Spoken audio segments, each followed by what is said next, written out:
孩子不爱学时，写作业总是漫不经心，爱磨洋工。如果孩子存在这些问题的话，就要认真的看完这条视频了。这期我们从脑科学的角度深度剖析一下孩子不爱学时的原因，并且介绍一个让孩子越学越上瘾的方法。高中的时候，有一位舍友学习成绩非常的好，每次月考都是排名年级前5。本以为学习成绩都是刻苦得来的，但是他除了教室几乎都不怎么学习。我百思不得其解，有一次试探性的问他，为什么你的学习效率那么高呢？总有那么多时间去玩呢？他说，因为我从来不学太容易的东西，也不学太难的东西呀。以前不明白这句话的含义，以为舍友在敷衍我。最近学了认知学，对大脑内在的规律有了一个清晰的认知之后，才明白其中的道理。有人说学习是反人性的，学习确实不是一件特别轻松的事，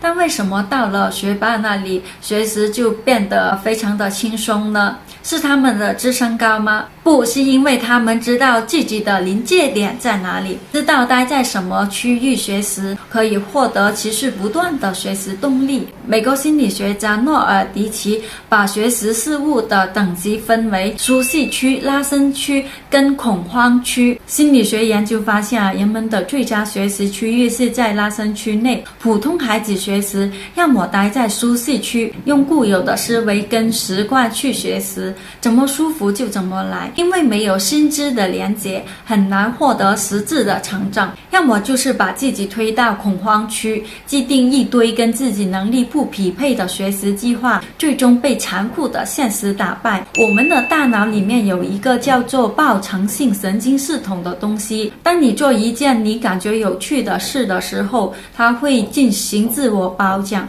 分泌大量的多巴胺，继而产生愉悦的情绪，获得动力跟干劲。人的成就感就是这样产生的。学霸的聪明在于他懂得匹配学习的强度，让自己处于一个相对舒适但又富有挑战性的拉伸区，这样能轻松激活报偿性神经系统，源源不断地获得学习动力。因为他对学习的体验是轻松的、有趣的，所以学习对他来说跟玩一样简单，并且越学越想学，越学越上瘾。那具体怎么做能让普通孩子体验到学习的乐趣，慢慢的向学霸靠拢呢？第一点就是引导孩子积极有趣的看待事物。根据大脑的机制，孩子做某件事感到轻松有趣了，才能有效地启动报偿性神经系统，打开学习的心流通道。如果想让孩子经常启动报偿性神经系统，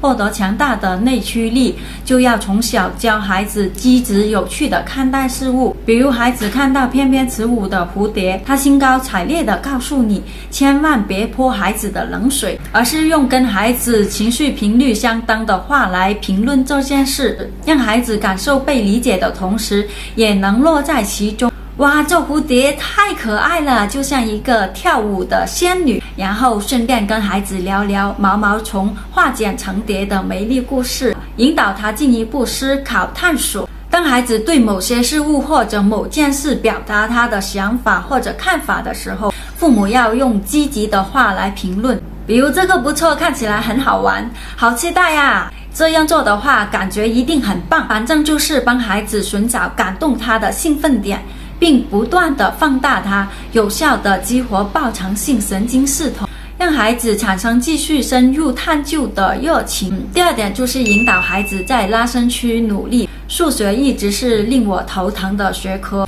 为了学好数学，我花了好多时间在数学上，但是效果非常的差。以前不知道问题所在，现在我才知道我把自己推在恐慌区了，总想攻克那些难题，但是自己的能力又还没有达到那个层面，都是痛苦的学习体验，所以对学数学这件事就越来越抗拒。其实难题都是由多个简单的原理叠加在一起组成的，只要把最基础的题梳理好，并且把它吃透了，难题也就慢慢的解出来了。所以为了孩子少走弯路啊，作为家长的我们，从小学开始就要帮孩子寻找属于他的拉伸区，引导他在拉伸区里面努力。比如书里会做但容易错，或者不会做，稍微努力一下就能懂的学习内容。第3点就是拆解目标。叫一个新手去写一篇文章，不知道如何下手，